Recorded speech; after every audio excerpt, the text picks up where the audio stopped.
নরসিংদী শহরের নাগরিয়াকান্দি এলাকায় সূর্যমুখী ফুলের বাগানটি যেন দিনকে দিন পর্যটকদের কাছে দর্শনীয় স্থানে পরিণত হচ্ছে।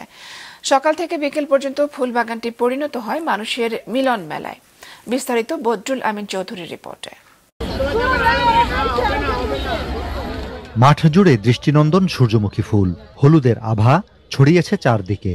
বাতাসে দোল খেয়ে সূর্যমুখী যেন দর্শনার্থীদের আমন্ত্রণ জানাচ্ছে সৌন্দর্য উপভোগে। তাই তো নরসিংদীর নাগরিয়াকান্দি সূর্যমুখীর বাগানে ভিড় করছেন ফুলপ্রেমীরা।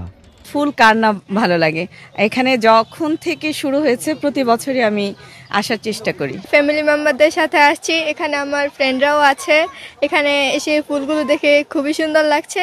আসলে সব মিলে একটা সুন্দর একটা পরিবেশ, একটা মানুষের মনটাকে মুগ্ধ করে অটোমেটিক। এখানে বিভিন্ন দূর দূরান্ত থেকে মানুষ আসে। আমরা এখানে আসছি ফটোশুট করার জন্য। খুব সুন্দর নির্মল পরিবেশ। সূর্যমুখী বীজ থেকে তেল উৎপাদন করতে অনেকটা শখের বশেই 4 বছর আগে এ সূর্যমুখী বাগানের যাত্রা। দর্শনার্থীদের উপচে পড়া ভিড়ের কারণেই বাগানটিকে বিনোদন কেন্দ্র হিসেবে রূপ দেওয়া হয়েছে। বাগানে জনপ্রতি প্রবেশ মূল্য রাখা হয়েছে 30 টাকা। বাগান মালিকের দাবি, দর্শনার্থীদের কাছে টিকিট বিক্রি করে ভালো আয়ও হচ্ছে তার।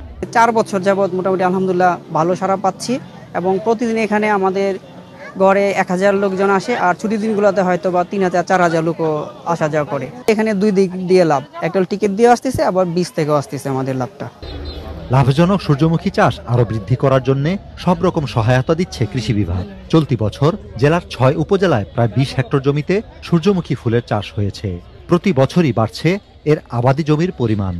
এর একটা ব্যাপক চাহিদা রয়েছে এবং এটি কিন্তু সূর্যমুখীর চেয়ে বেশি উচ্চ মূল্যের। আমরা এটা হাই ভ্যালু ক্রপ হিসেবে কিন্তু আমরা অবহিত করি এবং আমাদের কৃষক ভাইদেরকে সবসময় বলি যে উচ্চ মূল্যের ফসল আবাদ করলে কিন্তু আমাদের কৃষকরা বেশি লাভবান হয়।